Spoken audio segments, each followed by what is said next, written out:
మీ బట్టలకి సాఫ్టింగ్ ప్రొటెక్షన్ ఇచ్చే సరైన product ఎలిమ్ fabric conditioner.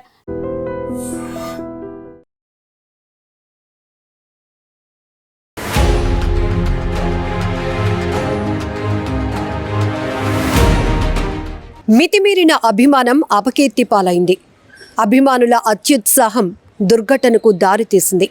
Bengaluru Chinnaswamy స్టేడియంలో జరిగిన ఆర్సీబీ వేడుకల్లో సెలబ్రేషన్స్ విజయోత్సవ వేడుకలు కాస్త విషాదకరంగా మారిపోయింది. తొక్కిసలాటలో 11 మంది చనిపోవటం చాలా బాధాకరం. ఇక్కడ క్రీడాభిమానులే కాదు, ప్రతి ఒక్కరూ కూడా తీవ్రంగా కలిచివేస్తున్నటువంటి ఈ దుర్ఘటన. మరొక 33 మంది వరకు ఆ తొక్కిసలాటలో ఊపిరాడలేనటువంటి పరిస్థితి అయిపోయింది. వారిని ఇమీడియట్గా అక్కడ హాస్పిటల్స్కు తరలించి ట్రీట్మెంట్ అందిస్తూ ఉన్నారు. ఇప్పటికే కర్ణాటక సీఎం సిద్ధరామయ్య గారు కూడా మీడియా ముందు ప్రకటన చేశారు. ఆ స్టేడియం కెపాసిటీ 30,000 అయితే 3 లక్షలకు పైగా అభిమానులు పెద్ద ఎత్తున అంచనాలకు మించి తరలి రావటంతో ఒక్కసారిగా వాళ్ళు గేట్లు తోసుకుంటూ బారికేడ్లు తోసుకుంటూ దూసుకు వెళ్లటంతో జరిగిన తొక్కిసలాటలో ఇంతవరకు 11 మంది చనిపోయినటువంటి ఘటన. మొదట 4 చనిపోయారు, ఆ తర్వాత మృతుల సంఖ్య 7కు పెరిగింది, ఆ తర్వాత 11 మంది చనిపోయినటువంటి తీవ్ర దుర్ఘటన ప్రతి ఒక్కరిని బాధిస్తోంది. ఇప్పటికే బెంగళూరు ఆర్సీబీ అఫీషియల్ ట్వీట్ కూడా చేసింది. దుర్ఘటన మాటలు రావటం లేదు, చాలా బాధాకరం అంటూ. అయితే అప్పటి వరకు జరిగిన విజయోత్సవం కాస్త విషాదంగా మారిపోయింది. ఆర్తనాదాలతో ఆ ప్రాంతం అంతా కూడా బెంబేలెత్తిపోయినటువంటి పరిస్థితి.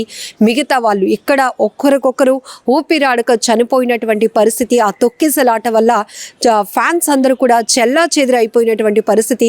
ఈవెన్ పోలీసులు కూడా చేతులు ఎత్తేసినటువంటి సంఘటన కూడా మనం చూడొచ్చు. ఎందుకంటే అసలు ఈ దుర్ఘటన వెనుక అసలు ఈ విషాదానికి కారణం ఎవరు అని విశ్లేషించుకుంటే అనేక కోణాలను చెప్పొచ్చు. ఎందుకంటే అక్కడ కెపాసిటీకి మించి ఇప్పటికే చిన్నస్వామి స్టేడియంకి సంబంధించి 21 గేట్స్ ఉంటే మొత్తం గేట్ నెంబర్ 12 వద్ద ఈ ఉద్రిక్త వాతావరణం చోటు చేసుకుంది. విధాన్ సౌధలో ఈ ఆర్సీబీ క్రికెట్ ప్లేయర్స్ అందరికీ కూడా ఫెలిస్ట్రేషన్ జరిగిన తర్వాత వాళ్ళు ఓపెన్ టాప్లో గేట్ నెంబర్ 12 వైపు వస్తున్నారు అని తెలియగానే ఒక్కసారిగా అక్కడ ఉద్రేకత నెలకొంది. అభిమానులు అత్యుత్సాహం, ఒక హైపర్ అని చెప్పాలి. ఎందుకంటే అవుట్ ఆఫ్ కంట్రోల్.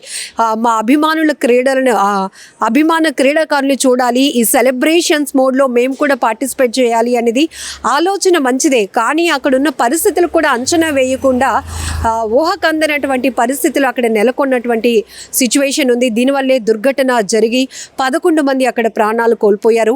క్రీడా స్ఫూర్తి అనేది ప్రతి ఒక్కరికి అవసరం. గెలుపు ఓటమి అనేది కూడా ప్రతి ఒక్కరు కూడా అంచనాలు వేసుకోవాల్సిందే. అయితే 18 ఏళ్ల నిరీక్షణ తర్వాత royal Challengers Bengaluru team RCB సాధించినటువంటి ఈ విజయోత్సవాన్ని ప్రతి ఒక్కరూ సెలబ్రేట్ చేసుకున్నారు.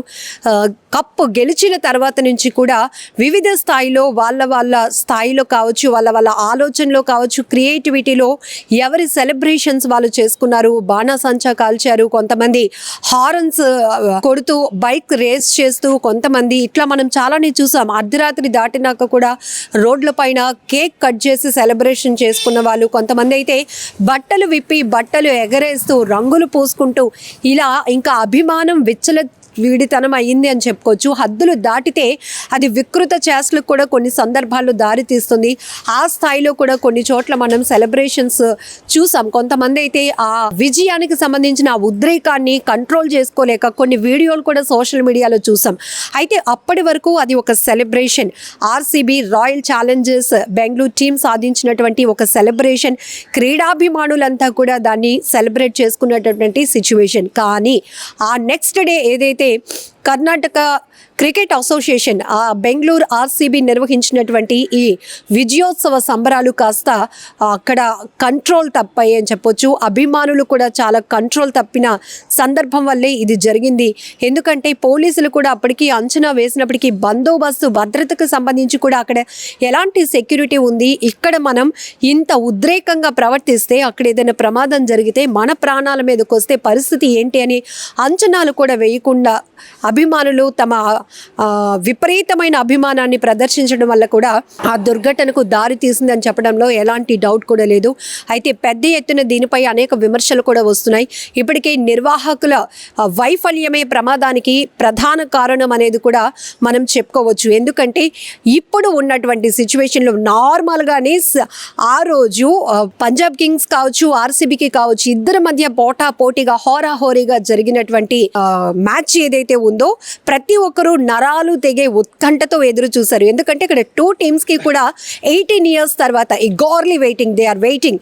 18 ఏళ్లుగా వాళ్ళు ఐపీఎల్ కప్ కొట్టడానికి నిరీక్షణగా వెయిట్ చేస్తున్నటువంటి పరిస్థితిలో ఆర్సీబీ ఒక్కసారిగా గెలుపు గుర్రాన్ని కైవసం చేసుకుంది. ఆ తర్వాత ఏ రకంగా మనం సెలబ్రేషన్స్ ఉన్నాయో సోషల్ మీడియాలో షేర్ చేసుకున్న వాళ్ళ పరిస్థితులు కూడా చూసాం. కానీ నిన్న బెంగళూరు చిన్నస్వామి స్టేడియం వద్ద జరిగినటువంటి ఉద్రిక్త వాతావరణం, తోపులాట, తొక్కిసలాటలో ఊపిరాడలేనటువంటి అభిమానుల పరిస్థితి చూస్తే అభిమానం అంటే ఇదా అనిపిస్తోంది. అసలు అభిమానం అంటే ఇలా కూడా చూపిస్తారా, ఇంత వికృతంగా ఉంటుంది అని కూడా అనిపిస్తూ ఉంటుంది. ఎందుకంటే ఇక్కడ మనం ఒక వేడుకను, ఒక విజయాన్ని సెలబ్రేట్ చేసుకోవాలి, అది ఒక రైట్ వే. కానీ ఇందులో కనీసం పక్కన ఉన్నవాడికి మన వల్ల ఇబ్బంది కలిగిస్తున్నామా, తొక్కిసలాట జరిగితే ఎవరైనా ప్రాణాలు పోగొట్టుకుంటామా, మన ప్రాణాలే పోతాయని కనీస ఇంగిత జ్ఞానం, విజ్ఞత కూడా, ఆలోచన కూడా లేకుండా జరిగినటువంటి తొక్కిసలాట వల్లే 11 మంది అక్కడ పాపం సెలబ్రేషన్లో వాళ్ళు కూడా ఎంజాయ్ చేయాలని వచ్చారు. కానీ అక్కడ వాళ్ళ ప్రాణాలు పోగొట్టుకున్నారు.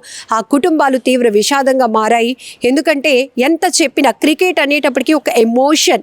సో ఇక్కడ భద్రత కావచ్చు, లేకపోతే అక్కడికి వెళితే మన పరిస్థితి ఏంటి, లేకపోతే మన సెలబ్రేషన్ ఏ స్థాయిలో ఉంటుంది, ఇవన్నిటినీ కూడా ఒక ఎమోషన్ అనేది ఓవర్కమ్ చేయడం వల్లే ఈ తొక్కిసలాట, ఉద్రిక్త పరిస్థితి నెలకొని 11 మంది చనిపోయారు. ఇప్పటికి ఇంకా 33 మంది వరకు హాస్పిటల్లో ట్రీట్మెంట్లో ఉన్నారు. కర్ణాటక సీఎం కూడా ఒక ఆవేదన వ్యక్తం చేశారు. కెపాసిటీకి మించి, అంచనాలకు మించి, ఊహలకు మించి అక్కడ పెద్ద ఎత్తున అభిమానులు తరలి రావటమే కాదు, ఒక్కసారిగా గేట్స్ ఓపెన్ చేసే టైం కూడా ఇవ్వకుండా పోలీసులు కంట్రోల్ చేస్తున్నా అక్కడ కంట్రోల్ అవ్వకుండా అవుట్ ఆఫ్ కంట్రోల్లో ఒక్కసారిగా అభిమానులు దూసుకొని రావటం, బారికేడ్లు తోసేశారు. అక్కడ చాలామంది అమ్మాయిలు బట్టలు కూడా చిరిగిపోయినటువంటి పరిస్థితి. ఇందులో అభిమానం పేరుతో కొంతమంది అసభ్యంగా ప్రవర్తించినటువంటి పరిస్థితులు కూడా ఉన్నాయంటూ మరికొంతమంది నిన్న ఆర్సీబీ చిన్నస్వామి స్టేడియం వద్ద జరిగినటువంటి సిచ్యువేషన్కు సంబంధించి రకరకాలుగా వాళ్ళు ఎక్స్పీరియన్స్ చేసినటువంటి వాళ్ళ ఫీలింగ్స్ కావచ్చు, వాళ్ళు అనుభవించినటువంటి పరిస్థితులు కూడా ఇప్పుడు సోషల్ మీడియాలో పంచుకుంటున్నారు. సో చాలామంది ఇక్కడ క్రికెట్ అనేటప్పటికీ చిన్న పెద్ద వయసు సంబంధం లేదు, జెండర్ సంబంధం లేదు. చాలా వరకు క్రికెట్ అంటే ఒక పిచ్చి, అలాంటి పిచ్చి అభిమానంతో ఎంతోమంది సెలబ్రేషన్ని తీసుకుంటూ ఉంటారు, ఓన్ చేసుకుంటూ ఉంటారు. వాళ్ళ ఎవరైతే ఫేవరెట్ క్రికెటర్ ఉంటారో తన పెర్ఫార్మెన్స్ చేస్తూ ఉంటే ఇక్కడ ఇంట్లో టీవీ చూస్తూ కూడా కొంతమంది చిందులేసే పరిస్థితులు ఉంటాయి. అంటే ఆ స్థాయిలో క్రీడాభిమానం ఉంటుంది. కానీ ఇది అభిమానం హద్దులు దాటడం వల్ల విపరీతంగా ఇక్కడైతే ఒక దుర్ఘటనకు దారి తీస్తుందని చెప్పుకోవచ్చు. ఏదేమైనా కూడా ఈ దుర్ఘటన చాలా బాధాకరం. ఈ గేట్ 12 దగ్గర అయితే ఈ అభిమానులు తోసుకు వెళ్ళిపోతున్నారు.